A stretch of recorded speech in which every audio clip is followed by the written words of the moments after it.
देखो आज का टॉपिक क्या है, कार्बनिक यौगिक का वर्गीकरण, है ना। तो कार्बनिक यौगिक का वर्गीकरण का मतलब क्या हो गया, कार्बन को बांटना, यानी कार्बन इतना ज्यादा है, 1 करोड़ से भी ज्यादा है, और उतना ज्यादा कार्बनिक यौगिक एक साथ पढ़ना मुश्किल ही नहीं नामुमकिन है, और अध्ययन भी करना बहुत मुश्किल है। तो उस अध्ययन को करने के लिए वैज्ञानिक ने क्या किया, अलग अलग विभाजित कर दिया, इसको अलग अलग पार्ट में बांट दिया। तो पहला नंबर इसका थ्योरी कार्बनिक यौगिक का वर्गीकरण का क्या है, कार्बनिक यौगिकों का वर्गीकरण उनके अणुओं में श्रृंखला के आधार पर। श्रृंखला मतलब क्या होगा, श्रृंखला का मतलब एक चीज समझिए, जैसे एक सीधी श्रृंखला बनाता है कार्बन, है ना, एक शाखित श्रृंखला बनाता है, एक चक्रीय श्रृंखला बनाता है। अब एक चीज ये सवाल बोला गया कि सीधी श्रृंखला, शाखित श्रृंखला, चक्रीय श्रृंखला, अब ये है क्या, अननोन लग रहा है कि नहीं। अब सीधी श्रृंखला का मतलब क्या हो गया, हम लोग को दिमाग में एक बात सीधा आया होगा कि सीधी श्रृंखला का मतलब क्या हुआ, सीधी मतलब सीधा। तो जैसे सीधा श्रृंखला जो एक हम लोग कल पढ़ रहे थे प्रोपेन का सूत्र पढ़ रहे थे पिछले वीडियो में, तो ये वाला प्रोपेन जो है देखिए इसमें कार्बन सीधा है, एक इस आकार में, कहीं कोई दिक्कत है इसमें। तो इस प्रकार का श्रृंखला जो बनाएगा वो कौन श्रृंखला होगा, सीधी श्रृंखला, ठीक है। फिर इस श्रृंखला को शाखित श्रृंखला का मतलब हो गया ये श्रृंखला गया।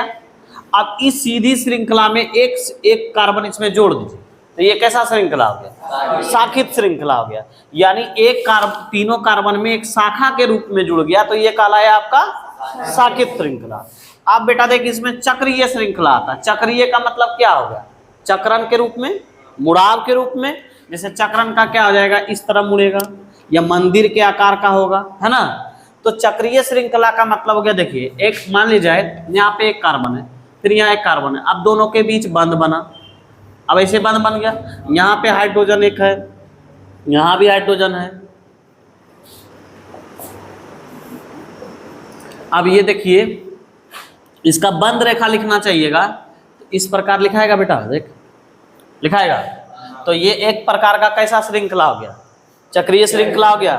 अब ये 3 श्रृंखला हो गया। अब इस तीनों श्रृंखला में कई अनेक श्रृंखला है, जैसे क्या, अब इसका वर्गीकरण जैसे किया गया है, एक मान लीजिए खुली संरचना में, एक बंद संरचना में, फिर संरचना के आधार पे जब इसका वर्गीकरण हुआ तो उसमें भी डिवाइडेड अलग अलग होते गया, ठीक है। तो ये तीनों पॉइंट समझ में आ गया, इसमें कोई दिक्कत नहीं है। चलिए आगे हम लोग देखते हैं कार्बनिक वर्गीकरण।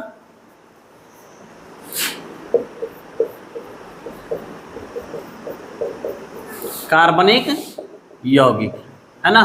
तो कार्बनिक यौगिक को 2 भाग में बांटे, कितना भाग में बांटे, 2 भाग में। कौन कौन भाग में, एक खुली संरचना के रूप में, खुली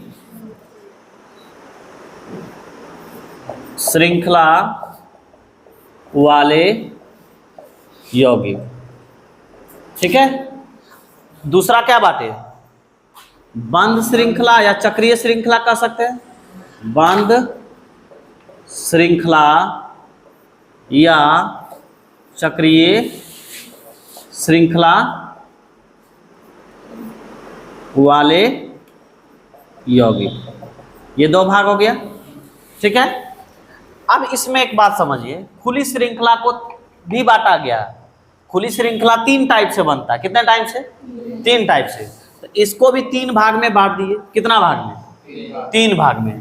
तो एक समूह हमारा कहलाया एल्केन समूह, एल्केन संरचना, और एक कहलाया एल्कीन, एक कहलाया आपका एल्काइन। बात समझ में आ गया कि नहीं, ठीक है। इसको लिखो फिर हम बताते हैं।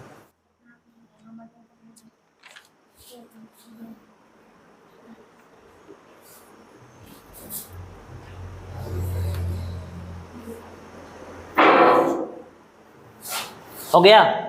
अब देख इसमें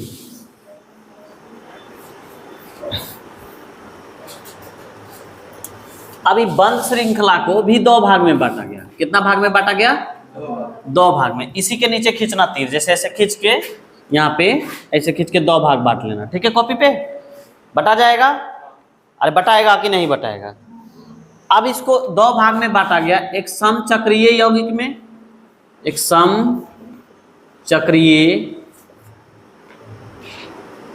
यौगिक, ठीक है।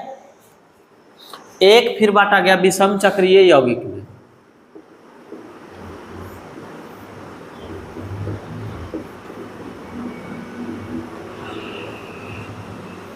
एक हो गया विषम चक्रीय यौगिक।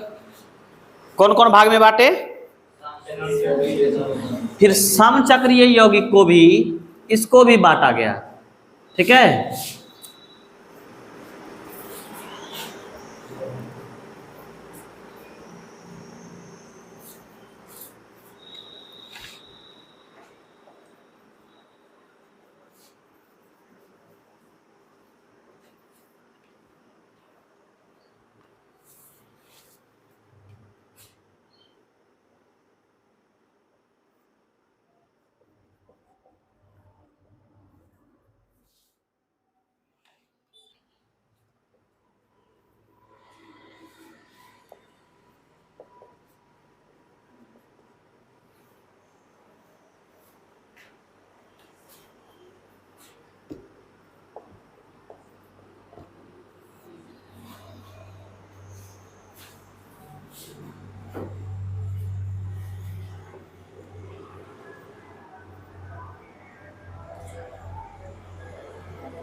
इसको कहीं कहीं पे जो है ना किताब में, इसको भी दो भाग में बांटा गया है, जिसको पिराडीन वगैरह पढ़ते हैं ना, तो वही चीज में इसको भी एलिसाइक्लिक या एलिसाइक्लिक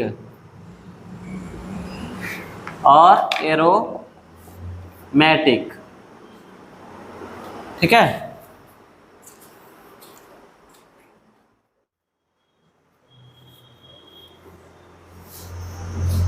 हो गया।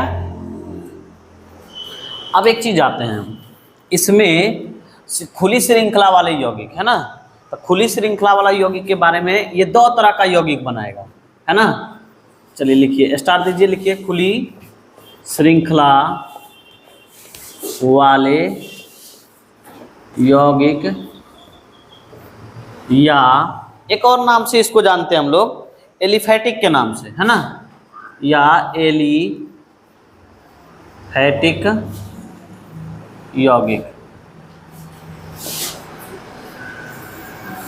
तो इसको दो चीज में होता है, एक खुली श्रृंखला, एक अभी तुरंत बताए थे ना, कौन कौन श्रृंखला, एक सीधी श्रृंखला, है ना, सीधी श्रृंखला को बोलते हैं स्ट्रेट लाइन, ठीक है।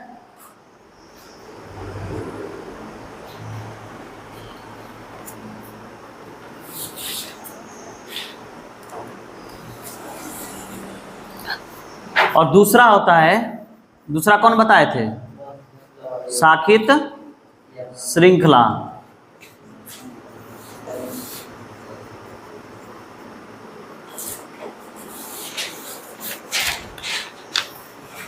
ठीक है।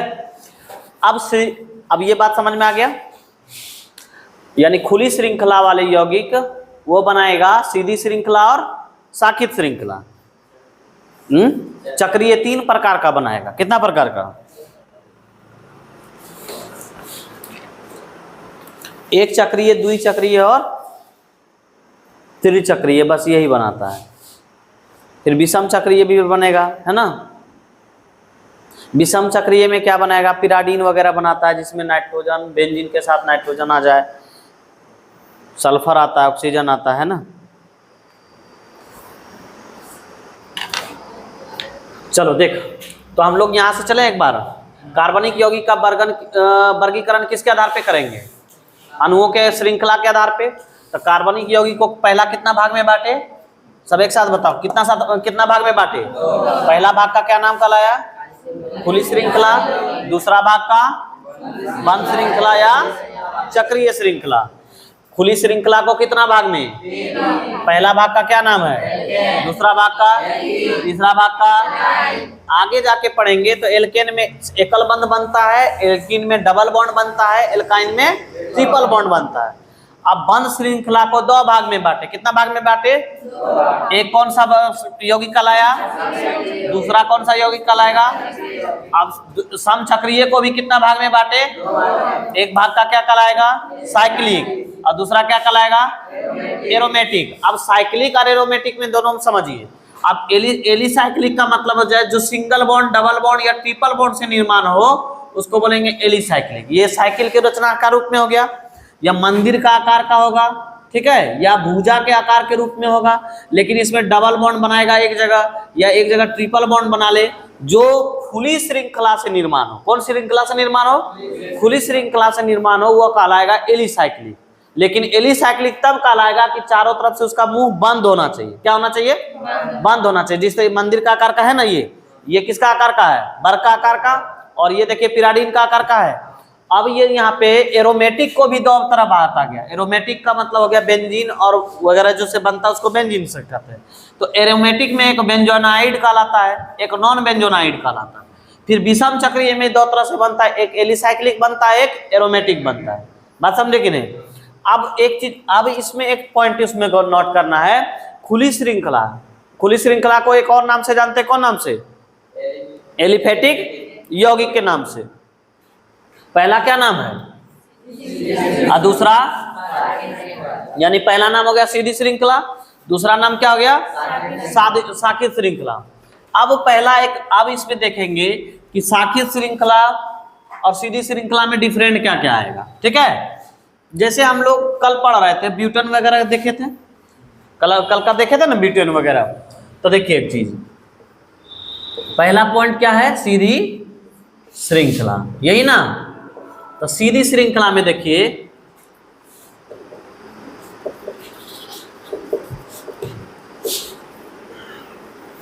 जैसे मान ले जाए हम यहां लेते हैं ब्यूटेन, क्या लेते हैं? ब्यूटेन का C4H कितना हो गया? 4 और 10 हो जाएगा। अब इसका बनाइएगा संगनी सूत्र, तो क्या बनेगा? CH3 फिर CH2। जैसे हम तोड़ देते हैं स्ट्रक्चर में, इस तरह बनेगा ना।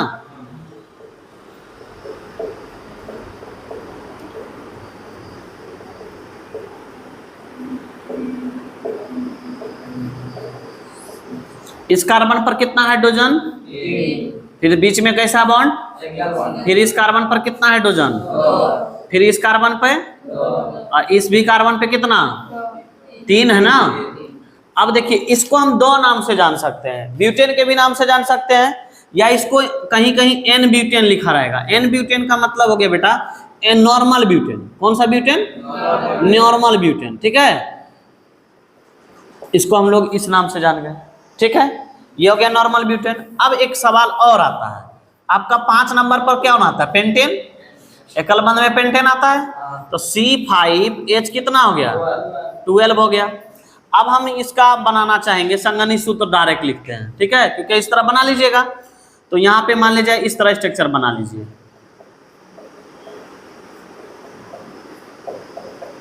देखिए हर जगह पुर गया, 5 कार्बन है कि नहीं इसमें?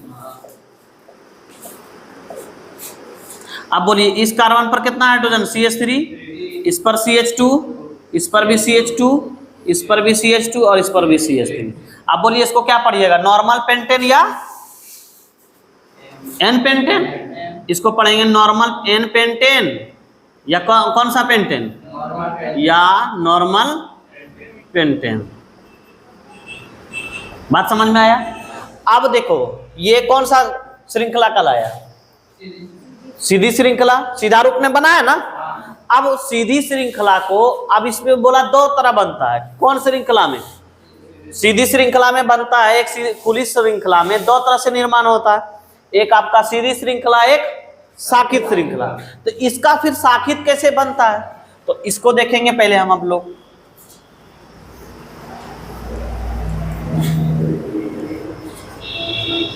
देखो यहां, अब दूसरा क्या लिखा था छोटू? शाखित श्रृंखला, यही ना, यानी ब्रांचेस, चेन भी बोल सकते हैं या लाइन भी बोल सकते हैं, ठीक है। अब देख बउआ यहाँ पे, अब तुम क्या लिखा था बेटा? पहला ब्यूटेन लिखा था ना। अब ब्यूटेन का फॉर्मूला क्या लिखा था, C4H10 लिखा था ना। अब तुम स्ट्रक्चर देखो, ये सीधी श्रृंखला का बनाया हो। अब हम यही ब्यूटेन को लिखते, देखो इसमें बोलो 4 गो कार्बन है, देखो बढ़िया 4 है कार्बन। हाइड्रोजन आपको कितना होना चाहिए, 10। आप गिन लो, देखो 10 हाइड्रोजन है आपके पास कि नहीं। 3 इस कार्बन के पास है, 3 इस कार्बन छो, 1 7 और 3 10। अब फिर इसका स्ट्रक्चर बनाना चाहिएगा। देखिएगा स्ट्रक्चर अगर हम बनाना चाहेंगे, CH3 सिंगल बॉन्ड CH, इसमें HN होगा और फिर इसमें CH3 और यहाँ पे भी CH3। देखिए स्ट्रक्चर बना, शाखा के रूप में नीचे एक आया। तो अब इसका नाम क्या हो जाएगा, है ना, नाम तो बदलेगा। तो नाम क्या बदलेगा, ये तो N नॉर्मल ब्यूटेन लिखे, तो इसको क्या पढ़ेंगे, शाखा के रूप में जब आ जाए तो वही एलिसाइक्लिक का भाग बढ़ता है, एक साइक्लो एल्केन, आइसो एल्केन, है ना। तो यहाँ पे बटेगा, जाके आगे जाके टॉपिक में पढ़ेंगे, साइको, साइक्लो, आइसो, नियो, ये सब सारा शब्द है ना, सब यूज होगा। तो ये कहला जाएगा आपका आइसो, क्या कहलाएगा। और टोटल 4 कार्बन है तो ब्यूट, और सिंगल बॉन्ड है तो क्या पढ़ेंगे बेटा, आइसोब्यूटेन। अंग्रेजी में ISO होता है, ठीक है, इसका आइसोब्यूटेन लग जाएगा, कोई दिक्कत। अब समझ में आ गया। दूसरा साखित में देखिए, पेंटेन का भी बनाए थे आप, बनाए थे ना। पेंटेन का क्या फॉर्मूला लिखे थे, H12 लिखे थे, यही ना लिखे थे। अब लिखा तो देखिए यहाँ पे 1 2 3 1 4। अब पेंटेन का यहाँ भी बनाइएगा 2 नंबर पे आएगा, इधर से गिनिएगा 2 नंबर। अगर यहाँ भी बनाना चाहिएगा तो 2 नंबर पे आएगा कि नहीं। अब देखो यहाँ पे H, यहाँ भी H और यहाँ भी H। अब देखिए नीतीश, अब यहाँ पे 1, यहाँ पे भी H, यहाँ भी H, यहाँ भी H। अब बोलो ये बताओ, CH3 बनाएगा, फिर CH बनेगा, यहाँ पे CH3, यहाँ भी क्या बनेगा CH2 और यहाँ बनेगा CH3। अब बोलो इसको क्या पढ़िएगा, एक शाखा के रूप में है तो यहाँ पे क्या पढ़ेंगे, आइसो पेंटेन पढ़ेंगे। हाँ, अब इस पे एक चीज और समझिए, पेंटेन का 2 तरह से शाखा बनेगा। कितने तरह से बनेगा, एक आइसो का भी शाखा बनाएगा और एक ऊपर नीचे दोनों बनाएगा, तो वो कहलाता है नियो। क्या कहलाएगा, नियो कहलाएगा। जैसे देख बेटा इधर, जैसे यहाँ पे 1 2 एक 3 कार्बन हुआ, एक ऊपर भी कार्बन जोड़ दो, ठीक है, ऊपर जोड़ दिए, एक नीचे भी कार्बन जोड़ दिए। देखिए यहाँ भी 3 गो हाइड्रोजन दिए, ठीक है, यहाँ भी कितना हाइड्रोजन दिए, 3 गो दिए कि नहीं। अब यहाँ भी दिए 1 2 3 हाइड्रोजन दे दिए। अब यहाँ देखो 1 2 1 3 हाइड्रोजन। अब बोलो इसका लिखना चाहेंगे सूत्र में तो क्या लिखाएगा, बोल बेटा, CH3 इसका लिखाएगा, फिर यहाँ पे क्या लिखाएगा, C खाली लिखाएगा, फिर नीचे CH3, ऊपर भी CH3 और नीचे यहाँ पे CH3। अब बोलो इसका देखो शाखा अलग रूप है, इससे इसका अलग है, तो इसका ऊपर नीचे दोनों जुड़ा है, लेकिन इसमें क्या जुड़ा है, सिर्फ नीचे जुड़ा है। तो इसको पढ़ेंगे ऊपर एक ही कार्बन पर ऊपर भी जुड़ा रहे और नीचे भी जुड़ा रहे, तो वैसे को हम लोग साखित श्रृंखला में नियो शब्द का उपयोग करेंगे। कौन सा शब्द का, जिसे हम लोग अभी उपयोग किए, एक कार्बन पर दूसरा कार्बन आके जुड़े तो हमने कौन सा शब्द यूज किया, आइसो का। और एक ही कार्बन पर 2 कार्बन आके जुड़े तो एक शब्द का यूज करना, उसका क्या नाम कहलाएगा, नियो कहलाएगा। तो इसका नाम हो जाएगा नियो। और टोटल कार्बन के गो है, 5 गो, तो इसका क्या कहला जाएगा, नियो पेंटेन कहलाएगा। अब समझ में बात आया, साखित श्रृंखला सीधी श्रृंखला समझ में आया कि नहीं, क्या नीतीश, नहीं समझ में आया। अब इसको चलिए उतारिए आप लोग, ठीक है।